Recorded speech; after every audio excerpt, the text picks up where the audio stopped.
Welcome everybody to episode 9 of PT Shop Talk. I'm Casey Hansen, and across from me is Nick Doling, which I don't have a fun intro for you today. I'm sorry, I just realized that. Can I come in and start just going a cappella? I've been thinking we should steal we're the pod of thunder. You a Kiss fan at all? No, not at all. No, that's pod of thunder. No, Fun fact, Kiss was my first CD I ever owned. Kiss's Greatest Hits. I thought Rock and Roll All Night was like the greatest song ever when I was 10 years old. Got the album, realized that was it for me. You're missing out. Listened to that CD probably in its entirety twice in my life. Didn't love it either times. So that is the extent of Kiss for me. Fun fact for me, I still have a vinyl of my original copy of Kiss's 1988 Greatest Hits, because I think they probably manufactured 9 Greatest Hits albums. But yeah, mine was probably 1998's Greatest Hits. and their one in 88 was Smashes, Thrashes, and Hits. Really strong album. I still have it on vinyl. I should break it out sometime. Okay. I'm a big makeup-free Kiss fan. I think that forced them musically. That is not a popular opinion. No. It's I'm more of a. I think it forced their hand musically. I also think that I got some radical beliefs with my Kiss fandom. I also think that Bruce Kulick's a better guitarist than Ace Frehley. Musically, he came in later, So that's all I know. I don't. If they didn't have makeup, I would have never had 1998's Greatest Hits. I wish they had stuck out without it. I saw that Gene Simmons is one of the 3rd or 4th richest rock stars. I just looked at that list today. It surprised me. He is notoriously shrewd as a businessman. He's got he's had his fingers in a lot of stuff, and very and interesting. They're kind of notorious for intelligently trademarking so much of their shtick, so many just licensing things musically, merchandise wise. I would have to say second greatest pinball machine of all time behind Addams Family. I don't know if I have even the top 3 to tell you the truth. I'm blanking on every Pizza Hut ever. I was never a pinball guy. I'm not. I was more of just the straight arcade blast. Best arcade game I remember ever playing is called Narc. Narc? Familiar. Yeah. Dang, that was tight. Is Narc famously in Teenage Mutant Ninja Turtles 1? Is that the arcade game they're playing in the warehouse? Is that Narc? Is it? Oh, I'm not 100% I might have to go back sure. and explore that. I might have to look at it. Narc, and NBA Jam, the original NBA Jam, 2-on-2. Dang, that was fun too. Yeah, I'd go 4-player X-Men is my favorite of all time, but the big screen. I was a side-scrolling fighter guy. That was my jam. Yeah. So you Double Dragon and but Bad Dudes. Final Fight. And Ninja Turtles. I mean, the Ninja Turtles arcade game. I can't forget about that one. Yep, those were solid. Simpsons arcade game, also side-scroller fighter. Those were my jams. That's what I gravitated towards, and I thought the X-Men was sweet because it had the 3 screens and you could do 6 maybe at a time on it. I don't remember that one. I could be lots of quarters lost to NBA Jam just to be on that, have your 3 initials at the top. I think the team. I want to say I was the Knicks all the time. It's Patrick Ewing and. Was it Charles Oakley that was on that one, or was it John Starks? I don't remember, but man, it was fun. It was a lot of fun. Yeah, Pistons were solid. I always remember that. Got to have another one of our top 5 has to be original NES games. We'll do that sometime. I'm in. Put it in the books. Yeah. I got to thinking this weekend as I survived death. I was driving in a blizzard. Huge car pileup, and as now as I'm getting older, I hate driving in blizzards. So you had a time in your life where you enjoyed it? Yeah, just loved it. And I was Was that similar for you? There's like Well, when something you're young cathartic and about freaking driving. dumb, yeah, when you're young and dumb and from North Dakota, everything's a story, right? Oh, I can't wait to retell this one next time. Yeah, I got my old college car hung up on drifts so many times. yeah. Did you ever get buried like on the interstate or the highway and like have to wait till morn? No, never to that degree, luckily. Yeah, probably the worst one I ever drove in. It was like me and two of my buddies and my buddy's pickup, and like from Fargo to Grand Forks, 70 miles for those not familiar with geography. I don't know where that compares to Green Bay. I know I use that as my marker. We're gonna throw 543 miles Yeah. west. But like, we grabbed some beverages just in case. We didn't know how the night was going to take us, and we were driving 3 hours back home. But like, there was like 20 cars in the ditch in that 70-mile stretch, and then when we got to Highway 2, because they closed the interstate while we were on it, but they'll let you off the interstate. So we got to Highway 2, and there was like 3 to 4 foot high drifts on the interstate. That was a bad one. That was foolish. This was not so bad, but my wife acted like it was. I think having kids with makes her a little more weary of the weather. Yeah, my wife is like, Michelle is not a fan. She's admitted this. She's a terrible like passenger seat driver. She's like really jumpy during bad weather, and she just ramps up the anxiety of the experience. So she just tries to we try to keep each other distracted, basically, and keep her mind off a little bit. Yeah, my wife, the first 20 miles was a lot of gasps. After that, she calmed down.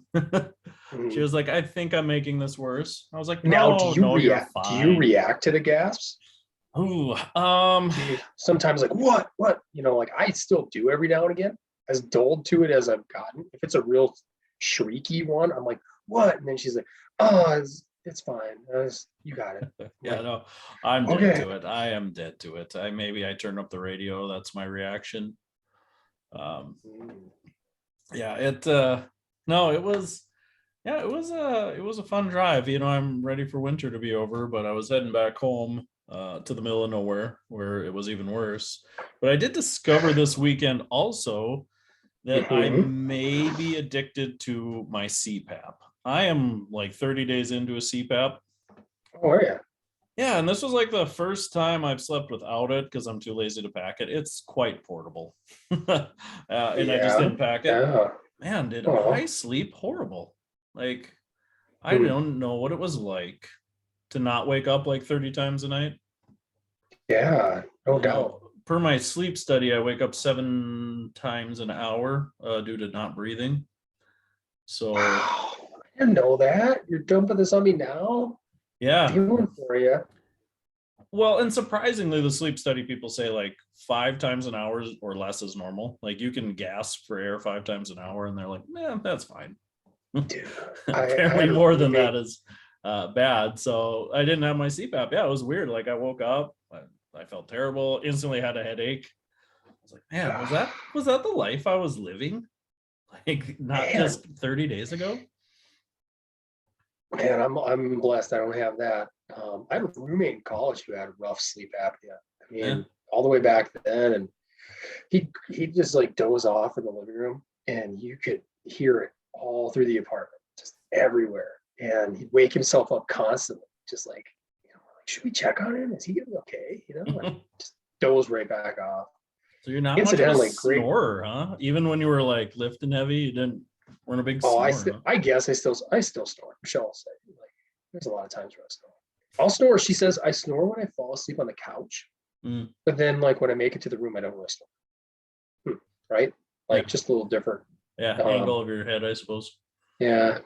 I wish I would, because sleep apnea is one of my favorite Chevelle songs, and that's really cool.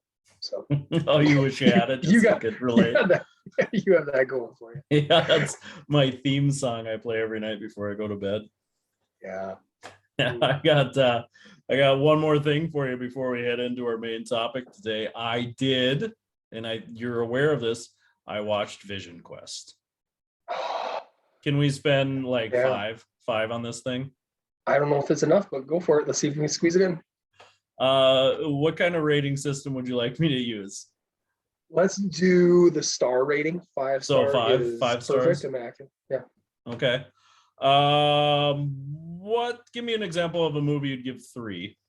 I want to know what's 3. like an average. Well, 2.5 is average, right? People do that. Oh God, we can do halves. We could be here all day. God, what's an average? What's an average movie? Give me an average sports movie. Give me a reference point here. You know, It doesn't matter too much. I would give Vision Quest a 1. I don't know what the. Oh no! 2 maybe. You don't mean that. You're saying that don't. just to hurt me. No, it was not meant to hurt you. And maybe it's a 3. I don't know. There was no wrestling in this movie. I thought this was going to be like a huge fight 'em up, jam through wrestling match. Like the first match they showed, the dude gets a bloody nose. They're like, call it. Can't hold his blood. And then the second match is the big match, and then the movie was over. I was like, I can respect that criticism. That's pretty well founded. But I did. Now it gets better with repeat viewings, and I think I did mention. Boy, you're really gonna have to sell that to me. It's about a lot more than just wrestling. I did say it's a coming of age story. There's like how to be a bad dad. Get in a fight, lose your job, invite a lady who obviously hates bras to come live with your family. She needed help. She would have been fine on her own. Who needed help? Your high school son. Matthew Modine. Matthew Modine's so likable. Okay, I will say he did nail that for me. That's the only reason I probably would give this thing a 2.5. Interesting trivia on that movie too. Okay, and the other character that really grew on me with repeat viewings is his buddy Kutch. Okay, so that's the dude the one who right away, correct? Yep. So the interesting, he steals a spot, and then he's like, "Don't worry about it, because I'm cutting even more weight. I'm dropping down to take on shoot." Right? He's the one who basically comes up with the Vision Quest title, and just so many neat things with him. He's a likable, kind of dorky kid, and then you find out at the end he's not even really part Native American. He just does that, So the actor who played him, I don't know his name off the top of my head, but he also went on. He played Jake Ryan in 16 Candles, maybe. Okay. Or Pretty in Pink, one of those 2 movies. But he was the best wrestler on that, in real life in that. Oh, really? But he was like a legit 2-time state champ in Jersey, and won some national championships. So I think that's kind of funny. And he's the first, like you said, he's the first dude that just gets pounded, just gets tossed. And, he obviously portrayed that role pretty humbly because he's just taking the back seat. And then the dude that plays Shoot, who's just a monster, he was just like a male model that they found. And he had the body types that we'll plug you in and let you play this guy. Yeah, I don't know. There was just some things I mentioned this in text to you. I find it odd the man is going to try to wrestle 168 when he's 6'5". That's also weird to me. It happens. I mean, it's crazy. That's I don't know crazy wrestling. Thing about that Maybe sport. That's weird to me. Yeah, it's like wrestling and then fighting UFC stuff too. There's certain guys that are just so stinking tall and lean for their weight class, but they can use that. I mean, you can use that as an advantage too. I mean, leverage. You're going to have better leverage, and you're going to be able to, ankle pick the hell out of guys in wrestling if you use it right. Cradle up guys. So maybe it's not as weird as I thought. I mean, everybody on that wrestling team looked 40. That was also cool. Yeah. Especially the coach looked like an excellent wrestler. But I don't even know who the other guy was that they got into the fight because he's not helping the team, right? Wrestling. Yeah. That dude looked jacked. Like he was 32. Yeah. He should have been the coach, right? I feel like he auditioned for that part, didn't get it. They were like, well, here, just fight this kid in the scene, and that's. Oh. They're like, no. You ever see the movie The Thing?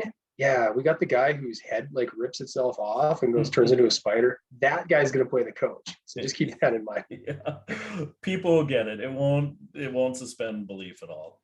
So yeah, it's good. I think you'll like it if you watch it again. And you have to admit, for the era, the soundtrack was pretty lit, wasn't it? It wasn't bad. It wasn't bad. There. All right. I will do. What was that movie? 85. Yep, 85. Yep. I gotta say, for the time period, not a bad movie. Thank you. Thank you. And again, I assume of all the wrestling movies out there, maybe the best one. Yeah, well, as we discussed a couple weeks ago, there's very few. Yeah, definitely the best wrestling movie I've ever seen. I will give it that. There's like 5 out of 5 okay. for wrestling movies, if you exclude professional wrestling. Well, I've totally left this out, but it's such a drama. But if you ever go watch, they made a couple documentaries on it too. Go back watch Foxcatcher. So you're laughing. Notes. So Foxcatcher. No, seriously. I'm putting it on my IMDb to watch list right now. So once you look up the actual movie, ESPN and Netflix each made documentaries on the story, but it's the famous murder of Dave Schultz, who was an Olympian for the United States team in '96. And the movie really, like, Steve Carell goes really way off character and portrays DuPont, John DuPont, who's like this millionaire philanthropist and just weird guy who ended up murdering Dave Schultz. Really? And this is a true story? Yeah. What? I mean, I'm telling you, there's two. You have me interested now. Two different documentaries. Both the documentaries are excellent. Channing Tatum plays Mark Schultz, who is the younger brother, and then Mark Ruffalo plays Dave Schultz. Mark Ruffalo. Very good film. Very dark. It's very, very dark. I think it was, I don't know his name, the director, right now, but he's the same guy who did Moneyball. Okay. So he takes a very hard, dramatic look at it. It's pretty serious. And they have some, very dark scenes surrounding wrestling and stuff like that. But it's worth checking out. Bennett Miller for those. Bennett Miller, yeah.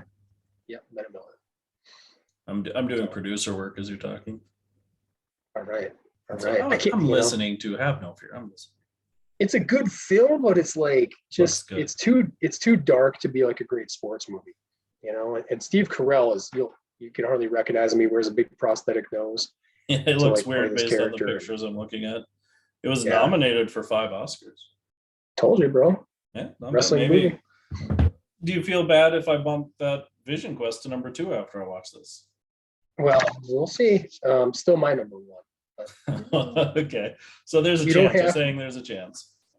We don't have to agree on everything, Case. No, for sure. I mean, Kiss, Vision Quest, we're making the list longer all the time. So if we keep this up, we're going to end up, instead of a podcast, we're going to be like some of those idiot talking heads on like Fox Sports or ESPN that are just yelling at each other the whole time. Just to sell. I'll be Stephen A. You can be Skip. We'll just yell at each other. Oh yeah, but they haven't been together forever, right? No, I mean, been a long time. They broke up a long time ago. They're for whatever they sit in my mind as like the classic. I mean, you got like, pardon the interruption, but I felt that was like more friendly banter where Stephen A. and Skip just seemed like they hated each other. But that's where you and I will be the PTI guys. That's more us, I like that. I still love referring to people as big boy, like when you holler something. Because didn't Kornheiser always say that? Like, what you got, big boy? Let's not bring that into this show. Let's move on. Yeah, we better keep to our rolling. main topic. Our best continuing education course experience. So I assume we're kind of just going to look at our top. This is not a top 5. But before we get into that, I did want to ask you, you've been a PT long enough, a little longer than I, but I think maybe we're both at the same point. I've found that I've gravitated a lot more towards conferences and things now as I get a little older, just moving away from gurus. Moving away from techniques, looking more at research. But do you have any bucket list, wish list, Con Ed still in your pocket? I was thinking about that. Like, I don't know if there's a lot of Con Ed I look for anymore. I kind of got my conferences I go to every year or every other year, and that's where I'm at. So I was just wondering, Well, I mean, I gotta back up and say, but I've been blessed to like take in a bunch. Like, and when we had, when we were maybe running things more like the wild west, as far as PD approval and requests, all that stuff. I plugged in a bunch of things, And I kept, when I really boiled it down, I did this a couple of years ago. I'm technically certified in like 6 things, but my email has like my OCS and that's it, right? Yeah. I think I believe the board is in favor of us limiting to that.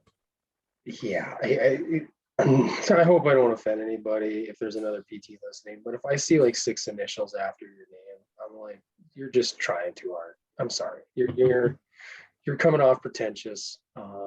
That's just it. Sorry. Stick to like I your don't number take one. any offense of the 12 after my name. I guess. Do you do that? Because I guess I've never noticed that. No, well, I You used do. to. I used to in my younger days. I've moved them down to I just write what they are underneath anymore. I don't do all the initials. But people don't know what they mean anyways, other than your ortho or other than your true APTA board certs. I mean, there's a million out there. So I just kind of write what my certs are now underneath. But if I'm just gonna say it, sign, I just do PT because I don't have any true board certs. So well, no. So I mean, getting back to that, I mean, I have a couple. I was thinking we just try to hammer our number one and stick on that. Maybe a number 2, but I had like 4 different ones on here that I really enjoyed. I got to do. I can't think of anything. I did a Kevin Wilk knee course 12 years ago, and that was awesome. Kevin Wilk is a guy who I really respect. He's been tied at the hip with James Andrews down in Birmingham forever.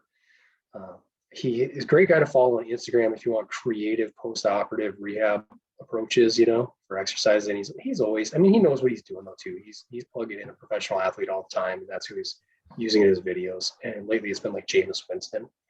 But the stuff is great. It's great approaches. He'll do like different research topics and cover things like what's wrong Wednesdays and have some imaging up there, just cool things. I really respect the guy.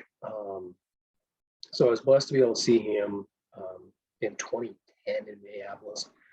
He continues to do that with the hybrid shoulder course too. And I want to do that whole thing one more time. So it's not really a bucket list thing, but it's something I do want to re-engage with again. But other than that, I can't say there's like a stone that I'm really, or an itch I'm really looking to scratch. How about you?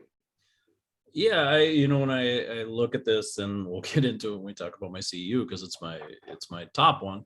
Pain neuroscience or pain education is one of my big deals. And I feel like I have my guy, and we'll talk about that as we get into this. I'd like to get away from that because I feel like I've created bias because of it. So I can respect that. Yeah. So for wish list stuff, so it doesn't matter. Adrian Lowe's kind of the guy that taught me pain education. I've had multiple courses from him and I respect him. But I would love to get the other end of the spectrum and get a course from like Lorimer Mosley, but I don't think he teaches courses anymore other than guest lectures. So it may never come true. Another guy I really respect in that same realm is Greg Layman. I don't know if you're familiar with his work. So he does like reconciling pain science with biomechanics, which I find to be interesting because it is pretty critical thinking research based on when does nociception matter, when doesn't it matter, when is exercise appropriate, when it isn't, is movement harmful, isn't it harmful? Can I ask you a question going back to something you said? Yeah. Is reconciling like reconciling? It's the exact same. Yeah, it's different emphasis on different syllables. Reconciling, you're like, shut up, Nick. I'm actually getting serious about like no, that rehab topic. I often mispronounce words. I thought you just like my text Adrian messages Lowe. are garbage. Yeah. Are you an Adrian Lau guy? I do not mind. I think I mentioned this. Was that how you pronounce his last name? Is it Lowe? Isn't it Lowe? Yeah, that's what I always thought. I thought you were making fun of me for calling it Lowe. No. It was the reconciling. It sounds like you're like. That because he's a South African. Yeah. Right. Yeah. Totally. Yeah. I was just So yeah, reconciling pain science with and God, I think I totally just hijacked that whole topic. I'm yeah, sorry. no, let's move on. Let's move on to our top 5. Nobody even cares anymore about content. Nobody cares about therapy anymore. Yeah, this is now grammar talk with Professor Doling. Sit back, enjoy, everybody. I'm gonna have my scotch. Grammar talk. Yeah, no. Tell me about the Oxford comma and how it's ruined our profession and Medicare cap limits. Well, instead, we'll get back on track. Okay. I'm going to reel this back in like a nice walleye. I want to be a better person. Do you want me to kick off mine? Like go with my yeah, kind of favorite course? I need a moment. Okay. All right. So I really this was kind of like an on the fly topic, but it got me really thinking. It spurred back some good memories. And I've had a lot of great experiences, and when I really got thinking, okay, what was I the most engaged in throughout the entire course, right? And it was like the first FMS level 1 and 2 course that I took. It was in Minneapolis in May of 2011. And it's interesting because it's as basic as you can get in some senses. It's open. You don't have to be a PT to do it. You can be an athletic trainer. You could be an OT. You could be. There's some physicians in there. There's one physician in there. There's chiro in there. There's athletic or personal trainers. So I mean, it kind of depend on how deep you want to dive into it. But I really enjoyed all the. Anytime you can do a breakout session and you're really like going in these subgroups and you're analyzing each other's movement, you're doing like breaking off into some of the corrective exercises to really see like, okay, what can we implement any type of test, retest, change, within a brief amount of time. I mean, it was really, really cool. It was fun. It was different from everything else I was doing at the time, which was a heavy manual focus. I did the Wilk one, which was very exercise based and pretty straightforward orthopedic post-op stuff, like managing your edema, manage your swelling, manage pain, restore range of motion, and then here you go. Here's your return to sport stuff. So FMS came at it. Who puts that on? This was hosted by I can't even recall which group was hosting it up in the metro. It was downtown. We were in a pretty large scale office building, and it was they had like 2 floors of it, if I'm remembering right. But is the company that puts it on itself do they have a name? Functional Movement Systems. Is that who it is? Yeah, it was kind of founded. I mean, the original guys were like Gray Cook. I remember I really got into a lot of Gray Cook stuff after that.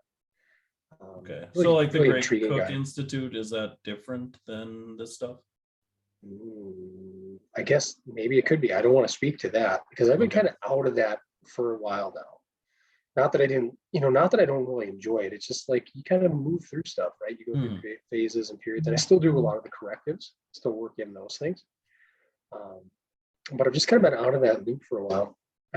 That same year, I went to, you talked about a conference. They had a symposium in Chicago, the Functional Movement Symposium, and that was great too. Really fantastic stuff. And then that springboarded into SFMA that I did in 2014. That was a certification I took, which is that's all for clinicians. You got to be like a PT to do that, or an OT. And, that was quite a bit more clinical. But you need your FMS to go and do the SFMA. So that was some great stuff. I mean, applied some solid logic as we went through.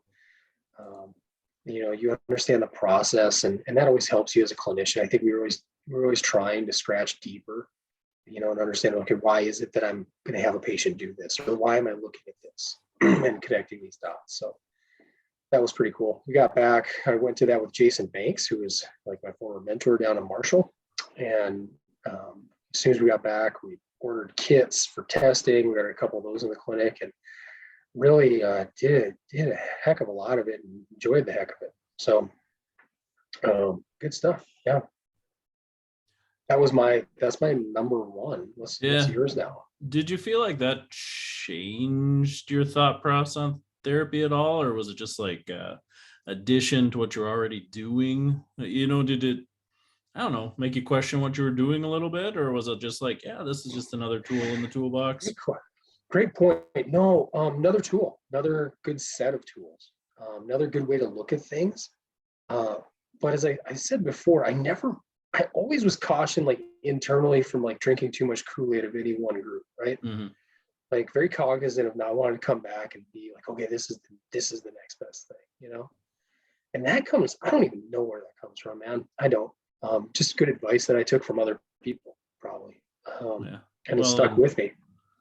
I've been betrayed through my PT career. Everything I've ever been taught at one point or another has been pretty much disproven or changed. So it's a great thought process because it's been. Oh, and I think you're right. You know. And when you go through enough research in grad school, like at least where we were at in USD, we go through all this. You're constantly thumbing through. Yodis. That's you my constantly nickname. go through Whenever you JSPT. mention it. And you find out everything's so inconclusive anyways, Mm-hmm. as we were mentioning. So it does, no matter how much anybody, even in these, as much as if it follows logic, I really like that. If it follows, okay, this is the way human anatomy works, right? And basic concepts of like, okay, when you're standing and weight bearing and you're, active versus passive movements, right? To help tease out, okay, is it a structural thing or is it more like myofascial, right? I mean, that stuff makes sense, right? But it doesn't mean you have to solely prescribe to that either. And then you get in, that's all well and good, but then how do you treat it? And that's the other part of it. And they kept that really broad too, which that spoke to me. It was like, find out what works, to treat a movement restriction, but don't use a tool that treats movement restriction to treat like core instability or weakness. So again, pretty simple tenets, but it's good to hear that again because we try to get overly creative and clever sometimes. Yeah, and I also think we get lazy in that same sense. Like it goes both ends of the spectrum. I think a lot in therapy. Talk about that with exercise prescription all the time. That's probably a big thing that hits our profession is laziness and exercise prescription. Yeah, how many getting ruts? I think how many people sit and measure somebody's 1RM and then base their home exercise program off of things like that? It's probably pretty low. Here's your red TheraBand, do 3 sets of 10, see you later. I know it's so cookie cutter in some cases. Yeah, so it's interesting. That's good stuff. I almost went down that path at one point. There for a while, MedBridge had the Gray Institute online stuff, which I'm sure is nowhere near as good as sitting in class. But we had a PTA at the time, and I had encouraged her to go down that path just because I thought it would be she's going to be the one doing the exercises a lot of times, anyways, because I'm doing evals or maybe hands-on and then passing it off as I go see somebody else. So I thought it'd be a good thing for her to do, and she ended up leaving us to go back to school. But it's really nice to have a common language. I mean, the way you're describing stuff in your clinic with other clinicians, that's nice because I think at one point we had shortly thereafter, maybe, it took about a year. I think Big Stone brought it internally and just had a huge turnout. A lot of people were doing it and applying it. That was pretty cool. So I mean, for that moment in time, I was really, really digging it, and really kind of filled me up, gave me a new set of tools and a new way of just looking at things. But even then, it wasn't the only one, Yeah, I would be interested now to go to one because we talked about the pendulum swing many times. I've swung far away from biomechanics, maybe too much. So it would be interesting to take something that is, I talked about taking different pain science ones to get different perspectives. It would be interesting to go back because you do, I think, gravitate a little towards what you believe in, right? That's our own bias, right? Talk about conferences I go to, they're typically pain conferences that are heavy on pain science. Yeah. So it would be interesting, if our company hosted something internally, I'd for sure go, just to see where I sit. Am I too jaded? To sit through it now? I don't know. It'd be interesting. Yeah. I don't know. You raise a good point because I took, I took the first P&E class, then I took Too Hot to Handle. Really dig the material. I get it. Yeah. And when you go through and then let's say you take like EIM upper extremity, Mhm. you know, which is very eclectic. I got nothing bad to say about evidence in motion. I'll say that. You know, I really respect the way they put out, the way they lay out the material, the way again that they don't recommend anybody prescribe to any tribe. Mhm. You know, I respect the heck out of that approach. Speaks to me. But when Yeah, you you're go not to like the, allowed to speak bad about evidence of motion. They own our profession now, so careful. I'm not saying, I mean, that's not why. I'll be honest. You know, It's but sponsors. after you've done some yeah, you know, you can't separate what you've learned, right? You can't go back in time and Can't unlearn unlearn. stuff. And so you just see it through a different prism. So you're like, all right, I wonder like how much is this, you know, maybe there's some nociceptive pain and I'm gonna, you know, want to affect it positively by working on this capsule and mobilizing the right direction. Because that's the great part. If you do want to gain some hands-on skills, there's probably nothing better than doing like an EIM course and weekend intensive that Yeah, either those are like great. lower extremity. Yep, they're just great for honing in those things. And in my opinion, you're never going to go wrong by adding another tool to your toolbox. You know, it's just how you apply it and when you do. Mhm. Yeah, I think the tools get dangerous with how we present it as such. Which brings me to my number one. Too Yeah, hot to bring handle. it. Too hot to handle. 2017. Ooh, I was Uh, there. yeah. That is actually my first exposure to Nick Doling. For our listening audience. Yeah, So you. yep, he befriended me. He reached out. It was my first Con Ed for our company. So I believe it was early 2017, March maybe. Yep, February. February. We did them back, and that was here in Marshall, right? Yep. In Marshall, my first exposure to Marshall, the whole deal.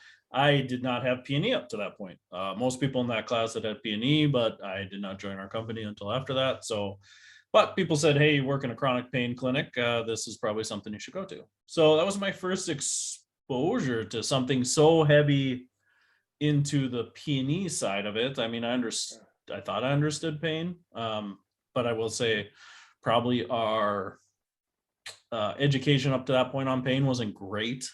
You know, I would say in PT school, we probably maybe mostly focused on gait theory at that time still. So it was definitely eye-opening in some ways. It was kind of a crazy course because you do get into the too hot to handle part of it, which actually that part of it probably didn't hit me so hard as much as like the first hour or two we just spent on P&E and like the 8-minute. This is Adrian Lowe. He does this like 8-minute quick like P&E thing where he's like, this is how your body processes pain, and he set the timer and he did it in, I don't know, little under 8 minutes or something. And I was like, that's such a great example of like pain in the body that you just delivered in 8 minutes. Like I can do this in the clinic. And, you know, briefly went over words that hurt, words that heal kind of deal, you know, trademark, evidence of motion. Now I guess they own them, but it just made me think of like, man, all the stuff I've said to my patients through the years. And I think we all probably at some point in our career have been frustrated because the things you were told that should work with patients are not working. And this sang to that a little bit, like, hey, this is, you know, maybe the piece you're missing. It wasn't what you're doing is wrong. I think it was a little bit that way, and it's shifted back now over the years when I look back on where we were then to where they are now. But it was like, man, you know, you really need to do these very simple things to make what you're doing much more effective. You know, but you know, the laterality stuff and neurodynamics and things like that. And that stuff was cool. Yeah, mirror boxes.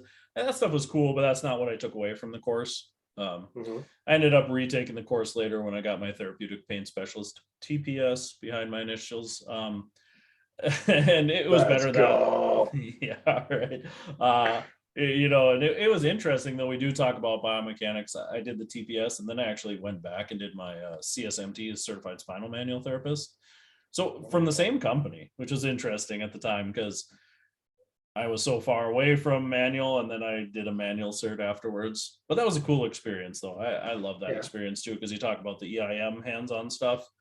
That was even more hands-on because it was literally round robin on 30 people every other hour as you learn techniques. So Made me very confident in my skills that way. Well, But that is pretty much the EIM model, like the round robin nonstop. Just pound, pound, pound, pound, pound. Like, yeah. And you get to find out, like, the older you get, I'm so chill about this now. But like, this is kind of a rabbit trail on those hands-on techniques. But like, I was just doing upper extremity back in October up in Baxter finally. I've been signed up for it twice in the past. And it's just stuff that fall apart personally. Things coming up, and this time around, like the older you get as a clinician too, you don't need to make people feel bad. You don't need to like be the smartest person in the class either. That should be like another trope, like tropes that piss you off in PD classes, But you don't need to be that person sitting in the class always raising your hand, always like trying to sound like the smartest person in the class. Yeah, like this recent article on JOSPT from 2 months ago refutes what you just said. What are your thoughts on, whatever?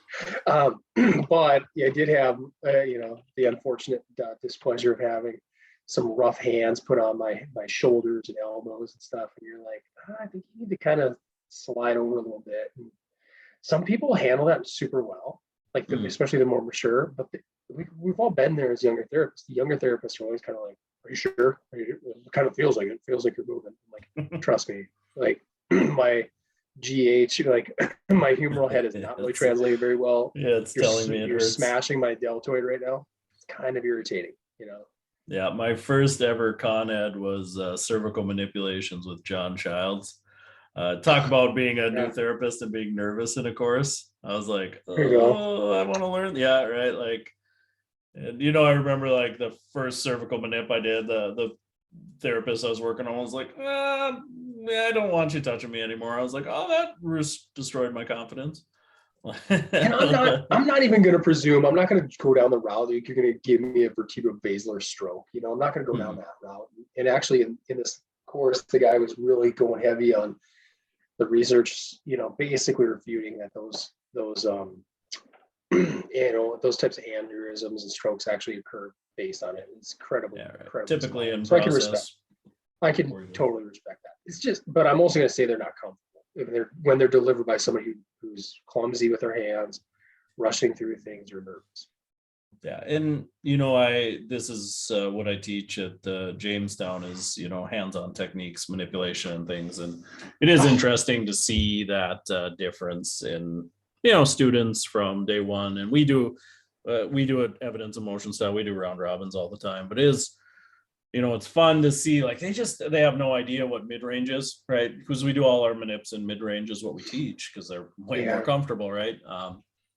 And they are just cranking on people, and you're like, oh man, all right, we gotta adjust that. So and I truly believe like when it comes to hands-on stuff too, some of that is a skill, and it's partially, well, it's all skill. Like you got to keep it up even if you're gifted. But other people are some people are just naturally gifted with hand position, palpatory skills, like where to put it, like they kind of understand it. And then other people just, I don't know, they're rough. Yeah, and it's yeah, I mean it's definitely a skill. I'm just way better at it now than I used to be, but I think of some of the techniques and things I did when I first started out to what I do now. Like I said, teaching it now too, 6 hours a week of doing hands-on skills with students is because I'm jumping in, I'm showing them how to do it. So you're just doing it on a million different bodies all the time. Because I would say honestly, in the clinic, like pain science or chronic pain that I see, I don't use manipulation a ton. It's just not as effective with that population, I would say, unless their expectation is they're going to get manipulated. I got no problem with it, but it is interesting. It is definitely a skill, but you're right. I mean, some of those kids have never done it before and they roll into that class and that first manip's just beautiful, cavitates, good speed, and you get other kids where you've been doing this for 3 months and they come to their final and they're still shaking violently and the patient's in full rotation, full side bending, and the thrust is spotty at best, and it's never hit end range at all with them, even though they're at end range of motion. And it's fun to see. It's I would recommend anybody that doesn't teach to try it sometime. It's great. Yeah. I was like the best lab partner to have, I think, at USD in my class. Like Yep. I'd move even partially and you'd get a cavitation out of me. And yeah, always kind of lucky there, whoever went with me. Yeah. Good I'm the times. opposite. I'm garbage partner, but I'm just like, pop, pop. Good I'm job. I'm so tense. Good luck. I can relax. I can be flaccid when I need to. Is that a quote? Can I clip that? Can we just start every show with that? Flaccid on command. Yeah, I can be flaccid when I need to. Yeah. Which questions what your normal state is all the time, I guess. Stubbornly Yeah. dickish. Yeah, that's the conversation for next time. But Yeah, I we'll think save it. it's time to move on to our top five. I think we covered our favorite con ed. So let's Yeah, move that was on good. to our top five most rewatchable comedy movies. Now, I believe you went first the last couple times. So you want me to take this one? Are you afraid I'm going to steal them from you again? No, you can go on this one. That's fair is fair. Fair is most fair. Most rewatchable. So I didn't shoot out criteria on this. I thought it was Nope. fairly self-explanatory. I don't, but go on.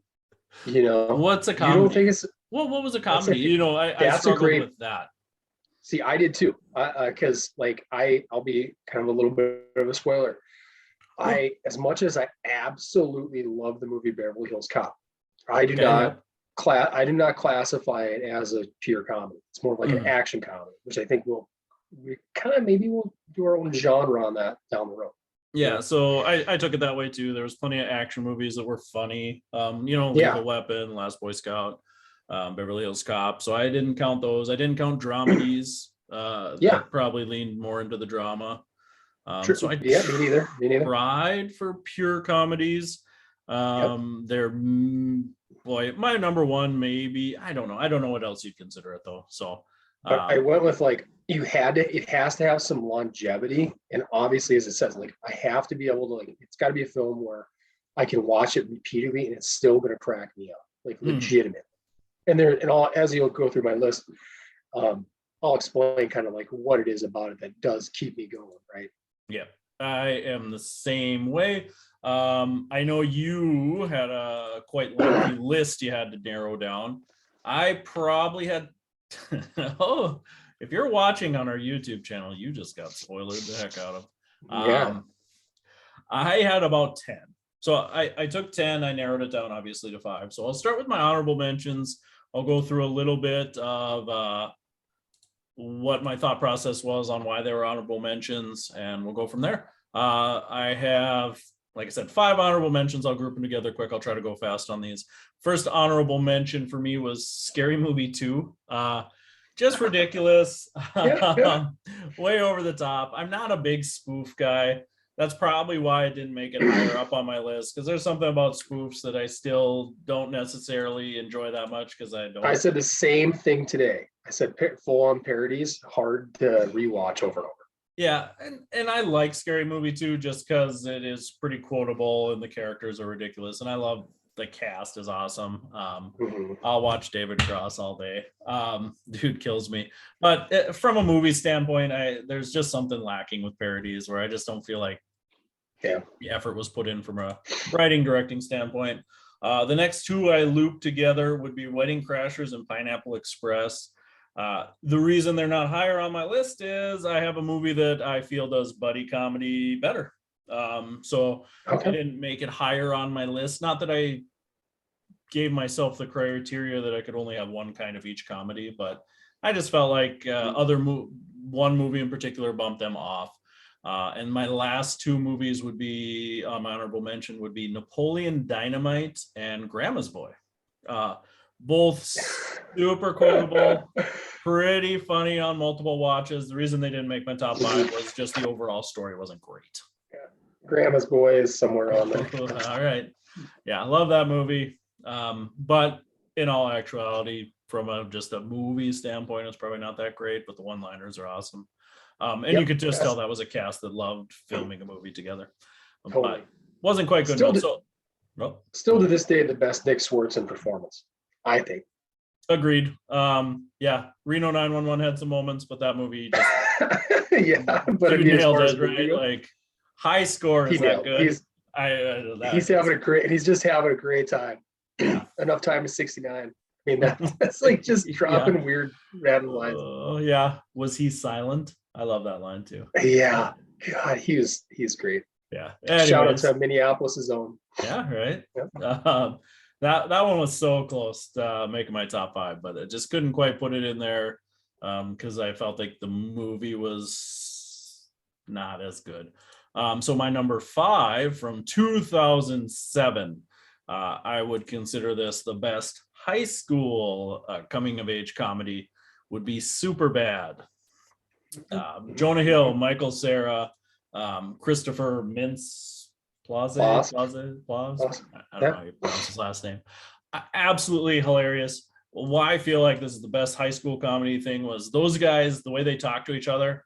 I felt like was how me and my buddies talked to each other in high school. I mean, you just gave each other crap the whole time. It was brutal. You were mean to each other, but you loved each other, right? You're sleeping in the sleeping bag at the end of the night and booping each other's nose and stuff. And I mean, the situational comedy is awesome.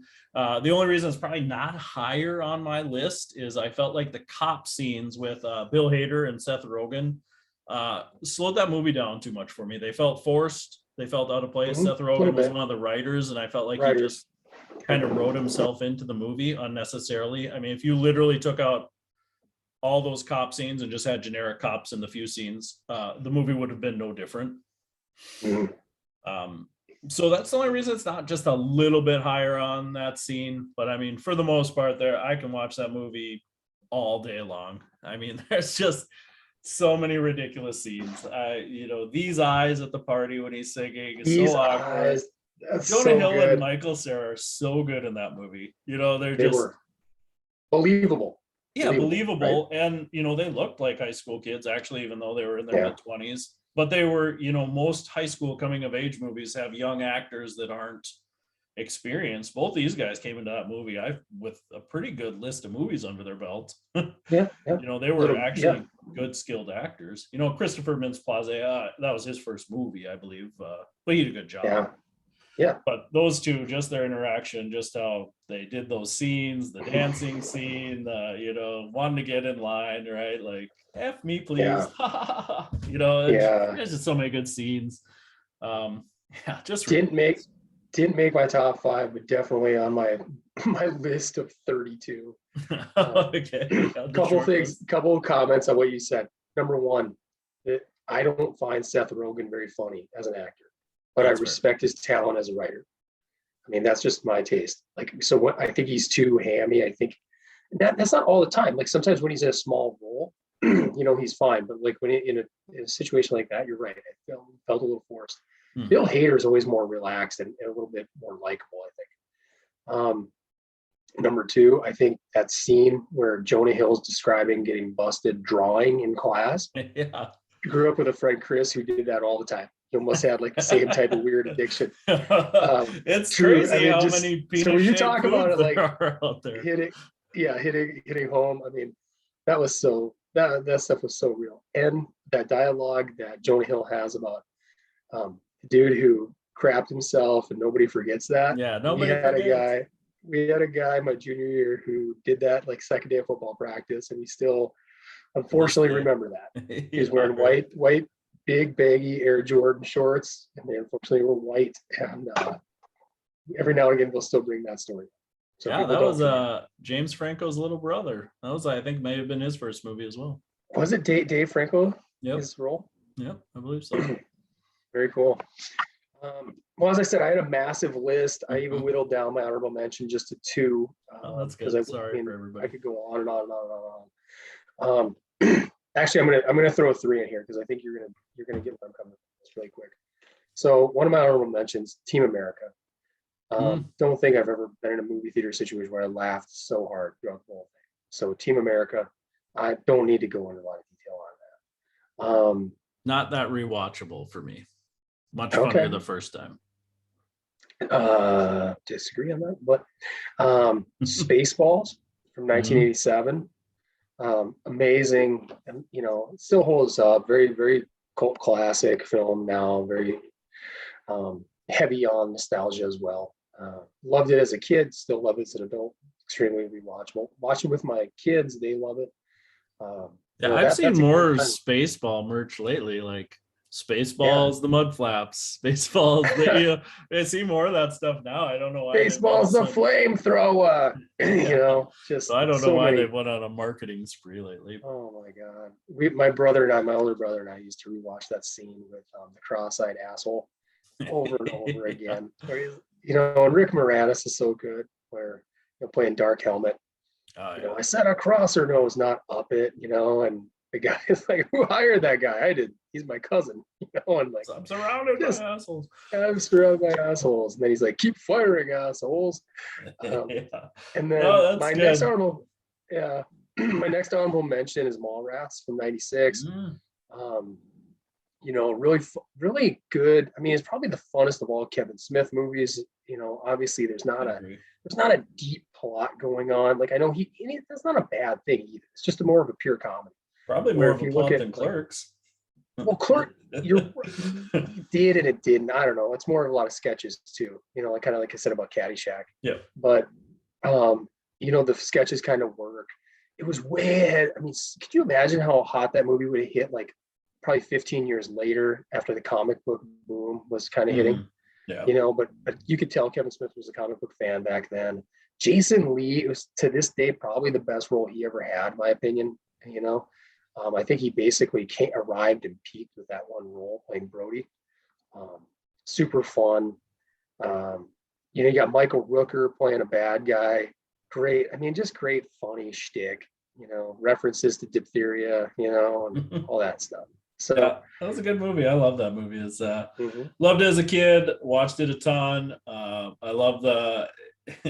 Oh, it's a schooner, you dumb bastard! It's a Yeah, sailboat.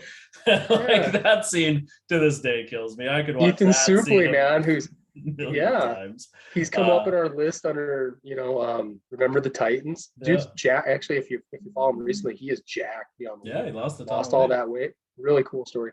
which is the kind of weird. So He lost all that weight, and now he can't get a role acting because he was yeah, typecast. right. It's like, well, You know? we know we need you to be morbidly obese, nearly on your deathbed. Okay, Yeah, pretty sad actually when you think of it. But anyways, that brings down this list. Move on.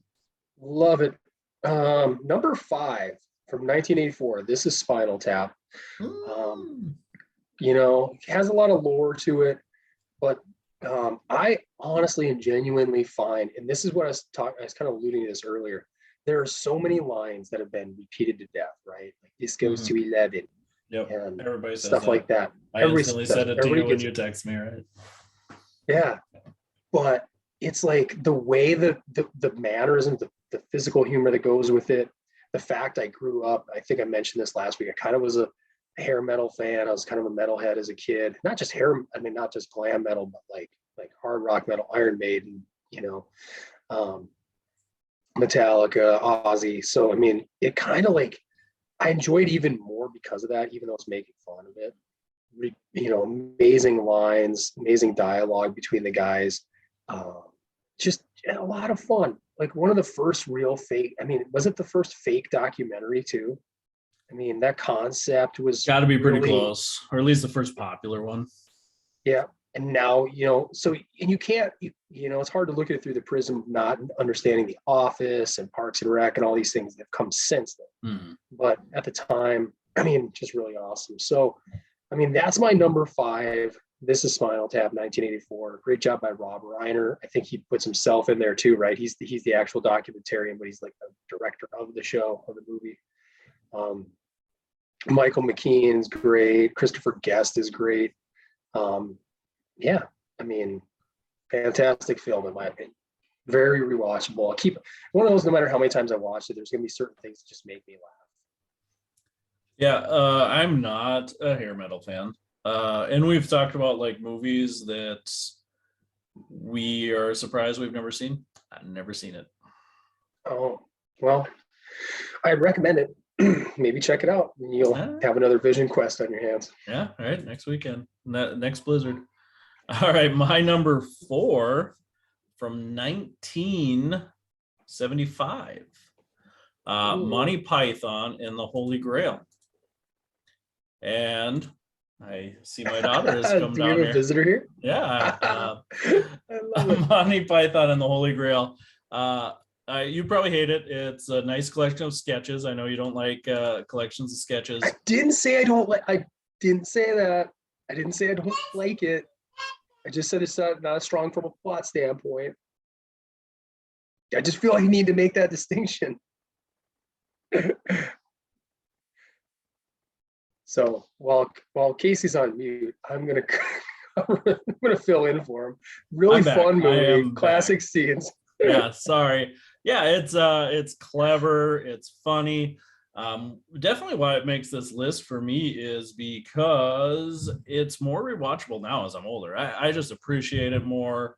The ridiculousness of it. As a kid, I kind of gravitated towards, the Knights of Need, those kind of dumb little sketches.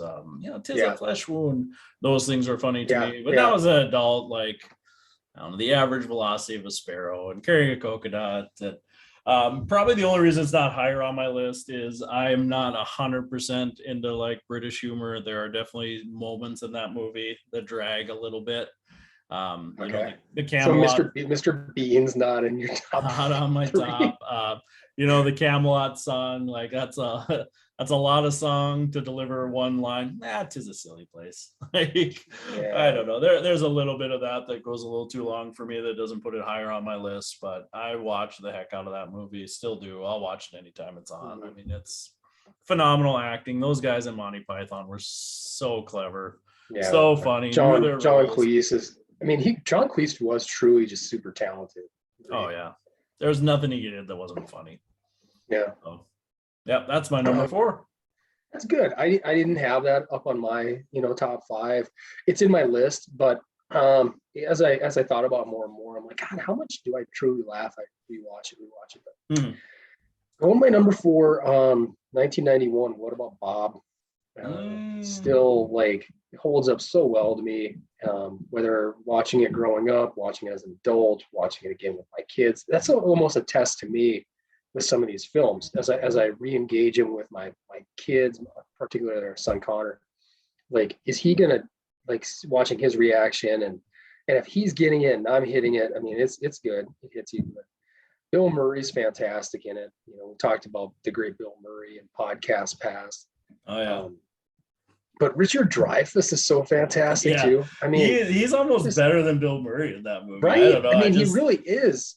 His character arc is. They both have these amazing character arcs. Yeah. Although you could argue that Bill Murray really. I mean, he doesn't because he's kind of crazy, and you as the viewer can see that. And you're given that snapshot early on, like he's obviously got crazy issues, and his previous psychiatrist was fried out of his mind too with him, and handed him off to Leo and.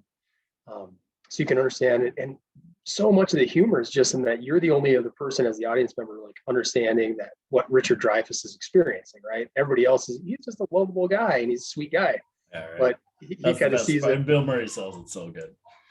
I mean, and the fact that like I'm sailing. But like before that, like I mean, I quoted a lot too, like the Lake Winnipesaukee stuff, and he's like New Hampshire. And he's trying to pinpoint him down. Just all these like really scary things that he does, but it's like fakes his own death to basically find out where he is. I know that movie is like one twist away from being one of those Robin Williams dark comedies from like the late 90s or the 2000s, right? Like where he's trying to show that dark edge and that creepiness, but they keep it light the whole time. And I like that better if I'm going to be honest. Yeah, it works so well, and this whole passing of the torch type of moment, or flip flop happens in the Good Morning America filming, and where Bob just kind of takes over, and everybody loves Bob. Even the camera kind of like shifts away from Dr. Leo over to him, and you can see that Dreyfuss just loses it himself, goes buys all the dynamite, ends up blowing up his own house. It's just it's some awesome stuff. Great movie. That's my number 4. Yeah, that's a great number 4. It was on my probably right on number 11 for me. But I also didn't want to have like a million Bill Murray movies on here, which I probably could have, because I don't know, there's just something about his improv style. You just feel he's one of the most natural, I think, comedians out there. Like he You're just right. Yeah. feels anything he says just feels like this is just like what the character would do in this situation. It doesn't feel scripted. It doesn't feel forced. It just He's believable. Yeah, right? totally like you believable. Believe it. Yeah. And even though like some people like Seth Rogen, right? He plays the same character all the time. It's natural, but it's just because it's the same character. Where Bill Murray can do, just the meanest jerk. He can do, just a absolutely aloof goof like that movie. He can do somewhere in the middle. He can do it the con artist type thing. Yeah. And he stays in character, right? Mm-hmm. And one of my pet peeves with all the later, people hate on Adam Sandler so much for his later generation films. And I have one massive gripe with that. And it's the same thing you just mentioned, Seth Rogen. Like they're in a movie, they are laughing at their own jokes way too much to try to tell you as the audience member, like, this is funny, right? Instead of just letting it be that way. And I know that's kind of like a deeper film critic type of thing, but it bothers the hell out of me with Seth Rogen. Like it's like he delivers his own line and then he was, that classic he's laughing at himself constantly. And then same thing with Sandler movies. They'll just find some weird, lame kind of joke, and everybody. Only in his case, it's usually like a massive crew of people that are laughing at it and find it funny, and it's just repeated throughout the whole movie. And you're like, it's really not that funny, and you're trying to tell me it is. Like it should be able to stand on its own merit. Just be Billy Madison all the time. It'd be fun. Yeah. Not on my short list. Yeah. But I think, you said Richard Dreyfuss has most of the best quotable lines in there, I think. Like, do you think he's gone? He's never gone, Yeah, I think he just takes what Bill Murray does and elevates it. Like a great actor, right? I mean, he just took what Bill Murray did and elevated it. He didn't try to outshine Bill Murray by any means. No. He played the straight role pretty well. Like I said, he gets until they transition, right? Yeah, right. And then first we'll eat Gil, and then we'll eat Bob. Yeah. So the end is great. That's an awesome movie. I mulled over it, but like I said, as you'll see on my list, there may be some Bill Murray coming up, so I didn't want to be too Murray heavy, and maybe that's not a way to do a list, but I also I watched that a lot as a kid, and I have not revisited it much. I don't know why. You don't see it maybe as much. I mean, it's not one of those movies that's, you got to kind of remember it sometimes. So, that's a great choice. My number 3, 2008, the buddy comedy that pushed Pineapple Express and my other one I'm drawing a blank on right now, Wedding Crashers out of the list, was Step Brothers. 2000, like I said, 2008, Will Ferrell, John C. Reilly, some of the best chemistry in a duo. You could tell these two literally sat together and just shot ridiculous scene after ridiculous scene to make each other laugh. And it worked. And this, when we talk about rewatchable comedies, if you were to just ask me on a first time basis, I would have told you this was probably my least favorite Will Ferrell movie when I first watched it. I said, it just didn't hit. Anchorman was way funnier. Talladega Nights was way funnier. And then every time I watched it, you just get the joy that they had. Like, you just felt like they had such a good time making the movie that it translated. It's kind of like when you're sitting around with your buddies and just messing around, trying to make each other laugh. That's what this movie was for me. I appreciate it more on rewatching too, because I was not very familiar with Adam Scott going into this movie. I was not a Parks and Rec guy. I didn't. That came out later. Summer. But that was very close. Like Parks and Rec would have been. Parks and Rec came out a couple years later. But it's a very different role, though. I mean, He just is so unlikable that, again, on first watch, you're like, I don't like this guy. And then, you watch it over and over again, and you're just like, again, he was playing the straight evil guy. They were just having fun. They told him to just be the biggest jerk he can. And The parents were awesome. Every role in that movie is funny. Everybody in that all movie the is time, having you're a right. good time. You're right.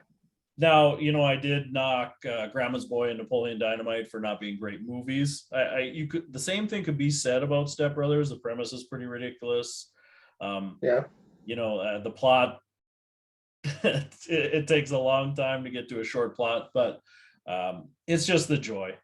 There's very few movies out there where you can just tell people have the absolute time of their life filming that movie, and that carries to me, and I will always enjoy watching it. See, and I'm not as, I mean, I think what I'm hearing from you, and I don't think you mean it this way, but like you're really critical on what you're going to put in your top 5. And I'm so much more broad. Like I said, I got 32 here, and they're all good movies. Like they're all enjoyable, And Step Brothers is one of my, I'm going to break it right now. It's one of my honorable mentions that didn't quite make it, right? Okay. But I love it was like what I could put one of my better movies that was much better the second time around. And I agree with everything you said. They just seem like the chemistry was never better. I mean, Talladega Nights maybe, but pretty on par considering they're adversarial for the most part in this movie. And so many things get into the zeitgeist, right? Where the Catalina wine mixer. I still hear that referenced all the time. Yeah, right. The mother effing Catalina wine mixer. I just Rob Riggle's little role in there kills me. Yeah, he's fantastic. Did he just say pow? Pa! Yeah, yeah. Pow? What's her name? What's Adam Scott's wife's name? She's kind of finally breaking it now. Catherine Hahn, is that? Yes, Catherine Hahn. She's great. Yeah, she's awesome. She's fantastic. Her and John C. Reilly's chemistry is just so awkward and funny. Yeah, it's slippery. It's so slippery. he's great. I think he might be the most underrated comedic guy maybe ever. And because he was in Gangs in New York, right? Like, was he in that? But even that was like my first experience that I can remember with John C. Reilly. Go back, watch. You've seen Boogie Nights, right? Yeah, well, that's true. But those were kind of the roles I always thought of him as, and then it's like. Then he just became this comedic genius that was like. I think he's. If you go back and rewatch Boogie Nights, his scenes with Mark Wahlberg, most of them are hilarious. He's great in that, and he's got this great moment where after they've done the really crappy recording and You Got the Touch, and they want to get their money for the cassettes and demos and all that. The guy's explaining. He has this freak out moment with the producer. It's just great. I mean, he was so good back then. And just kind of hung around the periphery of Hollywood forever. And then all of a sudden he really kind of, you're right, he was in Gangs in New York, but nothing ever kind of major. Never like a starring role. He was always like this, what they call the character actor, right? Like we need a guy to fill a role. And John C. Reilly can make it fun. We're going to make him he's a likable guy, and kind of the everyman. And when Talladega Nights hit, you were finally like, all right, he gets a chance to kind of shine a little bit. Mm-hmm. Good for him. Good call, Case.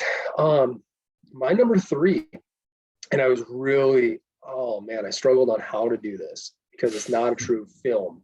With a plot. It is Eddie Murphy Raw, 1987. Ooh, okay. So it's stand-up comedy. Yeah, and this is a questionable, listeners.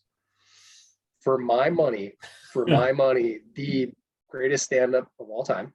Greatest stand-up film of all time. This should be its own top 5, but go on. It should. You're right. This was so controversial, but I'm like, how do I have a top 5 without Eddie Murphy? I love stand-up, so we should do one of those. But anyways, okay, okay. So here's what I'll do. All right, Raw's great. Raw's fantastic. We're gonna slide it over. Okay, and we'll just say, since I got all these ones, we're gonna put MacGruber in number 3. Oh, MacGruber is so. I love it. I didn't even think about it for whatever reason, but that movie is phenomenal. I'll let you talk about it. Yes. MacGruber, 2010, Will Forte, Kristen Wiig, Ryan Phillippe. Totally underrated when it came out. Really crapped on critically. Had a massive second life on DVD and cable. To the point now where it's even got a show on Peacock. That's pretty funny. Not as good as the original, but it's hard to do. You can tell they're trying to repeat the same energy, but it's just so hard. God, is there a better scene than when he blows up all of his buddies? Yeah, You I was just know, gonna I say, mean, it's like, that's one of the best, longest. I complain about Camelot from Holy Grail. yeah, This is a million times longer setup for like a 30 yeah, second joke, and it hits so hard and it's so yeah, funny. And now, I feel like it's been repeated, right? Like Deadpool 2 does like the same joke, right? yeah, Um, yeah. It does. Yeah, so it's like I love, like, I feel like they're one of the first people to just set up this like whole half of a movie and then just yeah, throw that away. Like, oh, yeah. just kidding. But That had nothing to it's do so with. great. Yeah, Well, you're. it's yeah, it's like a 10-minute setup, but it's not like super. But the way they do it, he builds a team, and then you got to figure out, okay, well, it's only these three that are on the cover of the movie in any of the advertising, so something can't go right here. Yeah, But when right. the way he doesn't, every scene he has with Philippe early on, where he's just berating him for no reason, he just doesn't like him. I mean, that's fantastic, and he's such a likable jerk.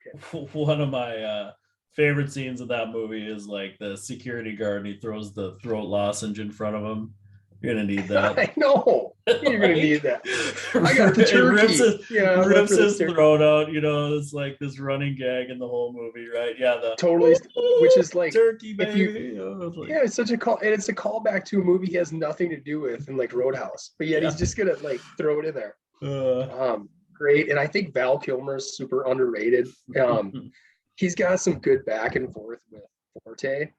Like they have a moment, and I'll finish with this part, but like that moment where he's referencing back, he's like, I did have a team of highly talented assassins that I'd assembled, and then I accidentally blew them up with my homemade C4.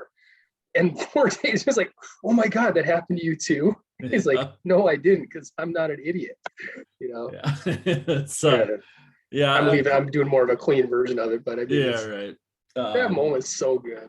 Yeah, that movie is awesome. I'm jealous I didn't think of it better, higher on my list. Probably the only reason it isn't is I guess it's a little newer than a lot of my movies, and I probably haven't rewatched it enough, maybe. Yeah, But that's awesome fair. movie. I think we revisit this list in 5 years, and it's probably on there because Yeah, you're right, underrated. Better every time you so watch it. so good. Put the kids to bed though. Don't watch around your kids. Yeah, definitely not a family movie. My number two from 1993, my Bill Murray debut on the list, Groundhog's Day. So Uh, good. Did you watch it like a couple weeks back? Oh, during Groundhog's Day? No, I should have. I've seen the movie a million times though, and it's funny. It's interesting, the repeating the same D thing or time travel, different universes, chance to redo things over and over again. Not a new concept by any means, but like they just do it so fun. The situations they set up, Bill Murray gets frustrated like no one else out there. Again, it feels real. Like it feels like he's just frustrated, right? And comes out years and years later that might have been a byproduct of him actually being frustrated.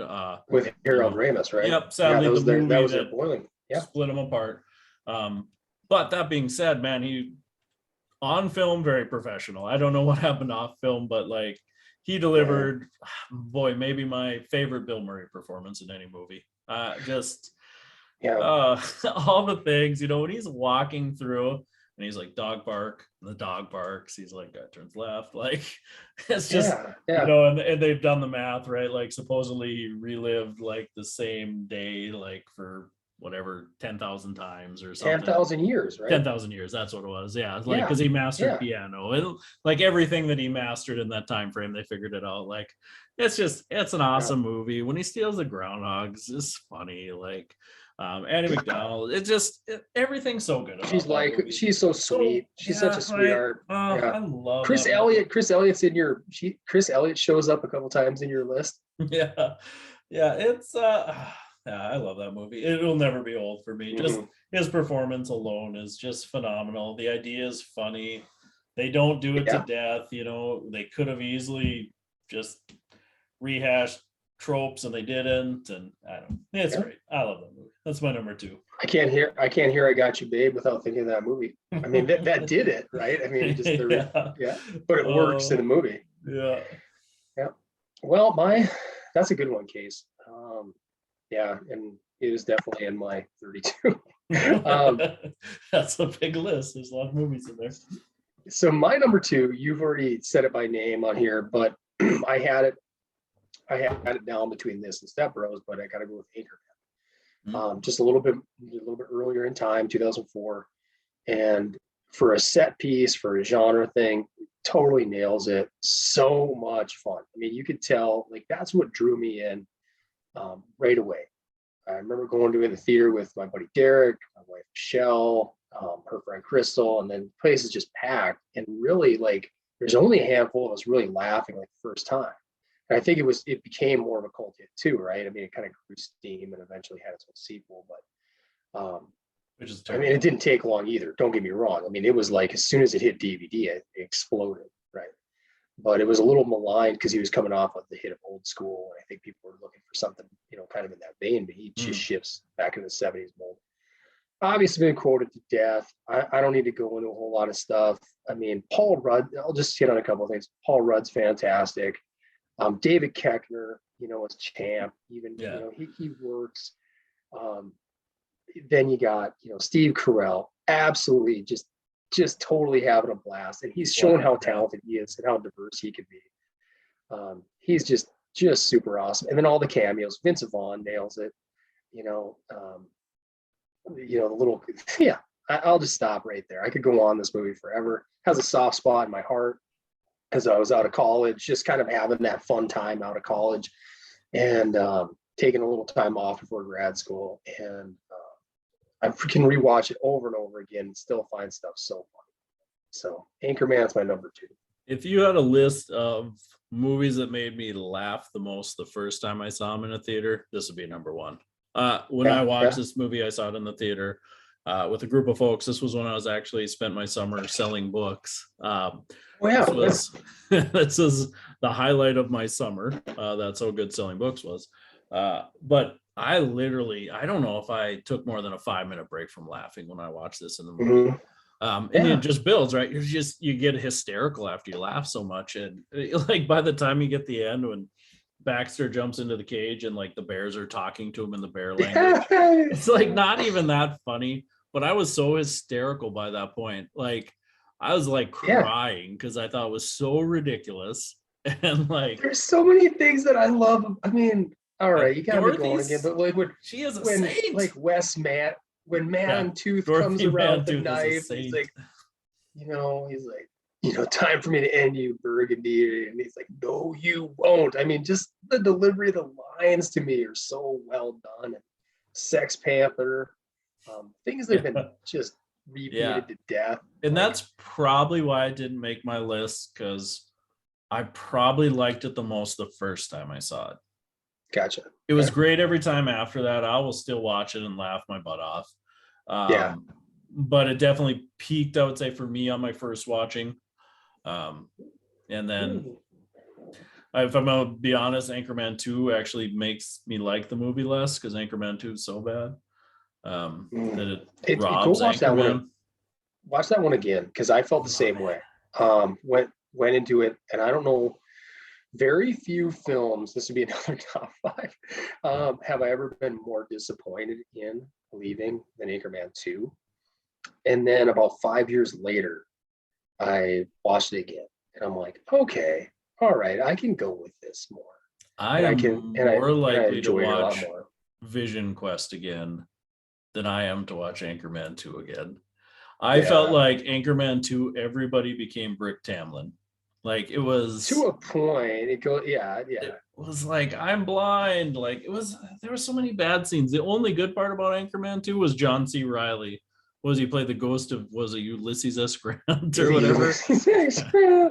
Only part of that movie weird. I laughed. That's the only part. You're right. Harrison Ford turns into a werewolf, and you're like, what the hell is going on? But there's some stuff that works. If you want to go check it out again sometime, I mean, there's some stuff that's better. Maybe I'll just Second time YouTube around. top moments. But because you gotta trust me, I did not care for it the first time, and I left just like so sad because I'm like, it felt like a money grab, and like they maybe just got super high and made this movie. Yeah, it's actually the movie that has made me not watch Zoolander 2, because I feel like I feel the same way. So I've never seen that movie, even though Zoolander would probably be in my top 32 as well. So. Zoolander is in my top 32. Okay. All right. So number 2, Anchorman. Back to you for your numero uno. My numero uno. Probably the only, I would say, the movie on the list that is my least laugh out loud funny movie, but I love it and I watch it a million times, and it's the most satisfying movie on my list every time I watch it. I'm done and I go, this is a great movie. I loved everything about it. I'm just content from a movie standpoint. Like, the acting's phenomenal. There's zero in this movie I would change. If I'm going to be honest, not just comedy, but movie standpoint, it's, for me, close to a perfect movie. Yeah. Gonna be, oh, geez, I didn't even put the year, but I think it was 1984. Ghostbusters. Not a pure comedy. Oh my God. What else would you put it in? Action, fantasy, sci-fi comedy. Oh my god. Yeah, okay. It's everything. Okay. It is. You're right. It's so groundbreaking, but it needs like it needs some category or something. Yeah, so I did struggle with it a little bit. Like I said, it wasn't the laugh out loud, like a pure comedy, but I also didn't think it like really fit into any other genre. When you look at, it was the top grossing comedy for a long time, so people considered it a comedy, so I went with it. Just, man, I love that movie as a kid, just because it was cool. The special effects were awesome. As an adult, Harold Ramis, Bill Murray, Dan Aykroyd, those three just delivered every line perfect. I don't know if you could have a more cleverly written, delivered movie. Sigourney Weaver, was that was not her forte at that time. That was like the first kind of like funny movie she did, and she nailed it. She was so likable. She played perfectly. She's likable, but not funny. Not funny. Oh man, she played off Bill Murray. I mean, I was a Sigourney Weaver fan. He played off her really well. Yeah, whatever you want to say. I'll disagree. The chemistry between them two was phenomenal. So that's my number one. I'll watch it a million times. It's awesome. Ivan Reitman too. Passed away. Super sad. I didn't even. Yeah. Saw that. Did you see Afterlife? Yeah, I liked it. I actually thought it was really good. Super emotional with Harold Ramis. I was surprised. I don't know if this is spoiler alerts, but I'm surprised how much they had his character in the movie. Obviously he wasn't in the movie, but like to have him play such a prominent role in that movie, I thought was surprising. When he's standing there next to him, and I don't know if it's Bill Murray or Dan Aykroyd nods at the other guys, or maybe it's Ernie Winston, and they all look over. And I think Bill goes, "Oh, it's time you're here," which I thought. Yeah. So what we said earlier, I thought it was the right thing to do too. It was the right guy to have kind of recognize it, and they did. I remember reading that they did reconcile it before Ramis passed away, and that was he visited him when he was ill. And it's funny, I wouldn't consider Afterlife a comedy. So interesting, I guess. Now I don't consider Ghostbusters a comedy either. Now it has comedic moments, but tonally, I think it's definitely, maybe we'll just call it fantasy. Because I think what Afterlife does so well, like they replicate parts of the score, which is kind of like eerie creepiness to it, and I do think it works on a good mysterious supernatural element. I mean, it has a good backstory to it. So I don't disagree with y'all. Fantastic movie, absolutely fantastic movie. I don't have it as a pure comedy. I struggle putting it there, but you can have your list, and I was humble enough to take Raw off mine and save it for our stand-up comedy. My number one then is MacGruber from 2010. Right, yeah. If that's what we're doing. Yeah, All right. MacGruber's great. It's a million moments. The setup's awesome. All right. So that's That's my fun number though. one. We could have a lot of banter with these things. My number one, might be a little controversial considering the group that made it, but it's Beer Fest 2006. I had a blast first time I saw it. Immediately wanted to drink a ton of beer and have a lot of fun games. Under repeat viewing still holds up. Again, Will Forte has a role in it. I mean, but the Broken Lizard guys, obviously, they're the creators of it. You know, writing, directing. I think Jake Shandaskar. He nailed that it. one That was too. a perfect pronunciation, I believe. I don't think. No, my grammar police are coming after me. Reconcile. You know, I know a lot. Like, yeah, Super Troopers is on my top 32, definitely. But I think as far as just a fun film, I got Beer Fest up ahead of it. The moments with the German guys work, a little bit of backs. I mean, those guys are all hamming it up anyways. But having a great time. You could tell by that moment, like they had that little, you know, they came out hot with Super Troopers and you know, that became a nice cult hit. But Club Dread, you know, that was a bit of a bomb for them. Yeah, which honestly is a movie I quite enjoy. But yeah, it's really not that bad a second time around, right? Yeah, I think it got a bad rep. But. Yeah, they and you got to give them credit because they're willing to like shift some tones like as they go from movie to movie, you know. But I really thought Beer Fest. I came in with because of Club Dread. I think I came in with my expectations lowered, and I ended up just being totally surprised and loved it. I still do. I can watch. Kind of shows up every couple years, and I laugh so consistently throughout the whole movie, repeatedly. So I got to have it up there. That's my number one. Yeah, I can't hear somebody say they're frustrated without picturing that stupid puppet. I'm so frustrated. Punching him in the face with those little stupid fists. That scene I love it. Is phenomenal. He comes over from the side, and I mean, they just the way that there's some meta things in there that were like way before meta was a thing. But yeah, like, there's some great scenes in that movie, like where he dies, right? It's like you were never gone, or it's like you never died. Because you're not expecting him to die. No, I mean, and then you're like, oh my god, they actually did kill him off, you know? And then, you know, the scene where I forget the characters' names in the movie, but you know, he's like so drunk and he thinks he's so awesome, and then they go back and play it from everybody else's. You know, he can't even say a single word. Slap and tickle. There's some great scenes. I know for me it just doesn't have the staying power, I guess, of you know, Mick Gruber at my number one. So sure. Gruber on your number one. I like that. I dig it. This was fun. I mean, we didn't have too much overlap, I don't think. We kept zero. You know, when I had a good dialogue today, I think again with Lambert, again, he was at like, what's the top 5 gonna be? I told him that he had some good ideas too. And I said, I'm like, I could have easily had, and this is something I kind of struggle with when we put these things together. I could have easily had Anchorman and Step Brothers both in my top 5, right? Yep. And I'm like I said, there was some of that with me too, where it's like, but I'm like, they're kind of like the same movie in a lot of ways. Yeah, you know? yeah. And I'm like, do I really need 2 Will Ferrell movies on there, right? And then I'm like, but if I'm being intellectually honest with myself, and I want to like, they probably both are, right? Yeah, I mean, like, I can watch them over and over again and laugh. But then as you're coming up with it, you're like, I don't want too much redundancy, and it's like, man.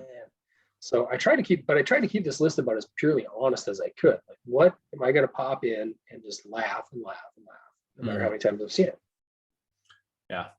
Like I said, I had the internal struggle with my number one based on that, because it isn't laugh out loud, but at the same time, if I want to watch an uplifting, funny movie, that is probably the first one I go to. So just because I enjoy it as a movie. And the Pineapple Express was kind of that way for me too. Like, it's not that I mean, it's a funny movie, but it's just good. I don't know, I just like that movie. It is. It's a good movie. And I think if you take James Franco out of that, I don't know how good it really is though. No, he He Oh, delivers with that Danny movie. McBride. I'm sorry, Danny Danny McBride. McBride's great. The fight scene with Danny McBride so solid. Oh my god, and, that like when they come and in when and he's they like, when they and shoot they him find and him and he's like listening to Crossroads and drinking wine.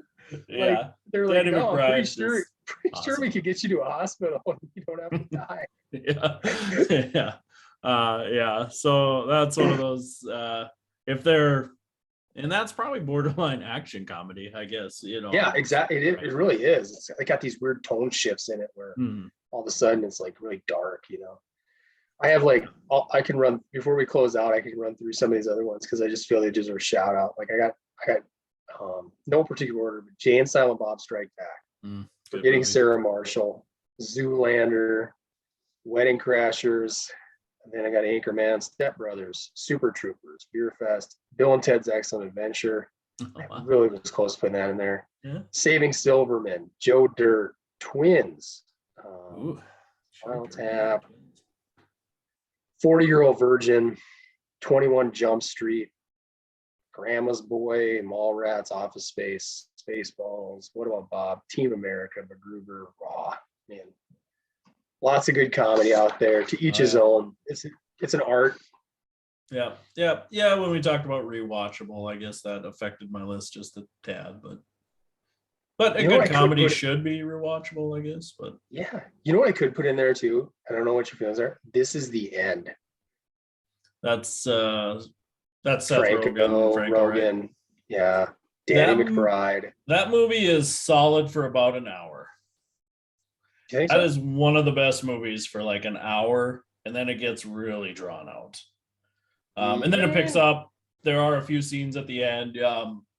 There's a Channing Tatum and Danny McBride. That scene together, do you just get the feeling like I slide into that? You're like, oh my god, lifts the mask up. Hey guys, Danny McBride's just a bad guy, but it sure seems like this is just who Danny McBride is in real life. I know they just play that up in the movie, right? He's so good. Terrible. I mean, he's a bad person. I mean, you obviously you had to watch Eastbound and Down, right? Oh, I loved it. First I did too. First season's phenomenal. It definitely suffers from some things later seasons. Had some ups and downs after that, yeah. But I mean, he is just so like unlikable in so many films and so many shows. I mean, if you could pick a top 5 of most unlikable main characters, him and Eastbound and Down has to be up there. I mean, just an absolute the behavior, horrible the decision person. You laugh. It's so funny. But at the same time, it's like, God, why are you so terrible? Like, and I just love it. Like, I'm trying so hard not to be an asshole to you guys right now. Like, he's so funny. Like, yeah, he can really nail it. But then you got to be cautious because after a while, I mean, some credit to him, he can still make it work. But some of those actors, like you play the same shtick over and over again, it gets old. It gets dull. But he can really make it work. And he's got something. So I don't know. He is a this quote actor, but it's good. This Eastbound and Down quote I used to toss around a lot, where he'd be like, he's back on the juice. He's got some steroids. He's trying to make it back in the majors. He's doing his little documentary, his little book, and he talks about he's like, I almost had a strength conditioning coach try to put me on a weightlifting program. I told him I ain't lifting that shit. It's heavy. Why do I need to lift weights to throw a fastball, 110 miles an hour? Yeah, he's so good. He's so good. Well, awesome. This was fun. This was a good one again. Yeah, good list. Good conversation. Ron Ghostbusters. Throw them out, everybody. Just pretend like we didn't talk about them. Yeah, we'll. And I'll get to Raw some other time down the road. Ghostbusters will make it back as well. Yeah. Well, till next time, I suppose. Yeah, if you like us, subscribe to us. If you want to see our ugly mugs in person, go to our YouTube channel. Otherwise, we'll see you all next time for episode 10. Check out the Pot of Thunder. Make that thing.